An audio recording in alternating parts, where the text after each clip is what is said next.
It's time for an over-the-air update, or OTA for short, in Marvel Snap, bringing changes to 6 different cards this week. Second Dinner also kicks things off by noting that they're hoping to get back to their previous cadence that they'd had, where we'll have an OTA on a Thursday, followed by a patch on a Tuesday, followed by an OTA on the following Thursday, and then an off week to repeat again. This is the first OTA in that cycle, meaning we can expect a patch to be coming on Tuesday the 30th, with the next over-the-air update after this one to be May 9th, another Thursday. That being said, let's go ahead and dive on into the details of everything this OTA has in store. Our only nerf in the OTA this week is not surprising to anyone that's been playing a lot of Marvel Snap. Red Hulk is going from a base 6'11 down to a base 6'9. Nice. Still retaining that +4 power gained anytime your opponent ends the turn with unspent energy while Red Hulk is in your hand or in play. Second Dinner starts off the justification for the Red Hulk change by stating outright what many of us likely knew to be true. Red Hulk has been the best 6-cost card in the game since he released. Second Dinner goes on to explain that they thought part of the strength the Red Hulk was bringing to the table would be checked by the fact that he's this face-up mechanic, meaning that in theory, his cube equity should be lower than other big 6-drops, since people can just leave the game when they're going to get beat by him.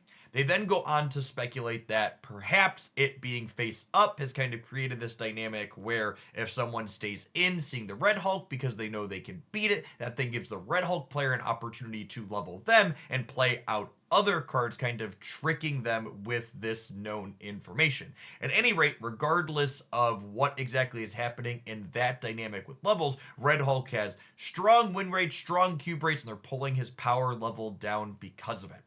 I'm curious to see if this change will end up being enough. On average, Red Hulks tend to slam down with 2 or more triggers in a lot of games where they're relevant. So this base 2 power reduction means that Red Hulk's going to be a 6'17 as opposed to being a 6'19. That's still bigger than basically every other 6-drop that has drawbacks in the game, sans Infinite. It's bigger than Destroyer and Giganto, and there's going to be games where Red Hulk still gets up to 20 plus with 3 or more triggers.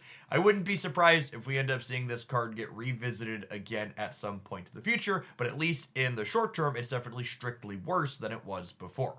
Our second change this week is another recently released card, the US Agent. His ongoing effect is being increased from -3 power to -4 power to all 4, 5, and 6 cost cards at his location.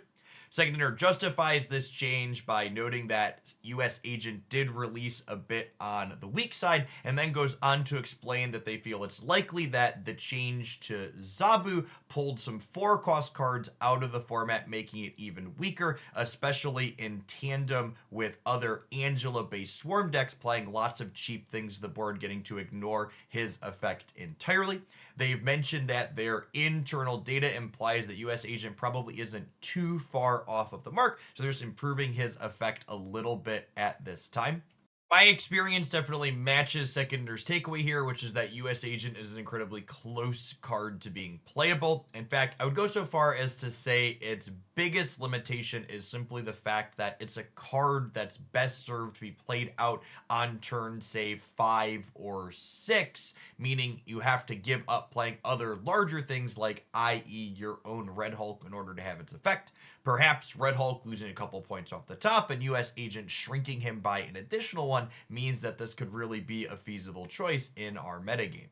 Our next buff has Jean Grey going from a 3-3 up to a 3-4. Second Dinner talks about how they were a little bit apprehensive about improving Jean Grey too much because her effect can be quite frustrating when it's strong. That being said, they view her as possibly being a healthy tool in this metagame, since using her in tandem with something like Cosmo or Echo can be a powerful tool for answering cards that are strong in the metagame like Annihilus or Hela. They also go on to say that the reintroduction of Angela to the format alongside things like Kitty Pryde also gives a natural counter to the controlling gameplay that Jean creates, so they want to push her strength up a little bit to see if she can add yet another dynamic source of gameplay to our existing format. I completely agree with everything Second Dinner said here in their justification, but I'm also excited to see them give a little bit of extra power to this effect that's always struggled to be relevant. I think it's also worth noting that this Jean Grey change is also another subtle power level increase for US Agent. If you play Jean Grey out on turn 3, your opponent's going to be forced to play their 4, 5, and even 6 if they want to play all those costs into her location, meaning that your US Agent is going to get to line up a juicy giant reduction, potentially letting you win the path that your opponent slammed all of their bombs into. Our next buff is another one that I'm super happy to see. Stature is going back to a 5/7. Second Dinner starts the justification for this change by noting that Stature's been a little bit of an unusual card for them to keep an eye on. They've actually seen her temporarily vault her way into their top 10 performing cards in their internal metrics every now and then, but she also similarly falls back out of it quite quickly. Second Dinner then goes on to speculate that this is likely related to the cyclical nature of Mobius and Mobius being a very hard counter to Stature's effect. So they want to give her a bit of a small buff so that way she could have more upside in the games where she's not getting locked out by this opposing tech card. I think this change is obviously well warranted, and we actually recently got Red Guardian added to the game as yet another way to give Stature decks the ability to interact with Mobius on the board. I've had good success personally with the Darkhawk Stature deck that I featured here on the channel a number of times, especially post Red Guardian, and I'm excited to have her get an extra point. In the more memeier category, the fact that they are buffing Stature up to 7 points but leaving Black Bolt at 7 points also means that perhaps we'll get to play some Cerebro 7 with this combo effect inside of it. Our next buff this week is Jane Foster being pushed from a 5/8 up to a 5/9. These types of changes are the ones that they hinted at being able to do when they had changed Shang-Chi way back when, from destroying 9 power cards to destroying 10 power cards. Essentially, they can keep Jane in that same role, not dying to an effect like Shang, while also giving her a little bit more power than she's previously had. Second Dinner justifies this change by noting that the Asgard theme deck, i.e. Thor, Beta Ray Bill, and Jane Foster, has struggled a bit to maintain performance. They just want to add another stat into that package to see if it helps pick it up a little bit in the metagame. Our final change this week is the 347th change to Mantis, bringing her from a 2/2 down to a 1/2. Second Dinner notes that they were a bit conservative when they originally did Mantis's redesign, being concerned that she would be taking things like massive venoms a little bit too often. Obviously, that hasn't played out that way. Mantis hasn't seen any play as a 2/2 with her existing effect, so they're going to go ahead and restore her back to a 1/2 to see if that can leave her as a relevant card in the metagame.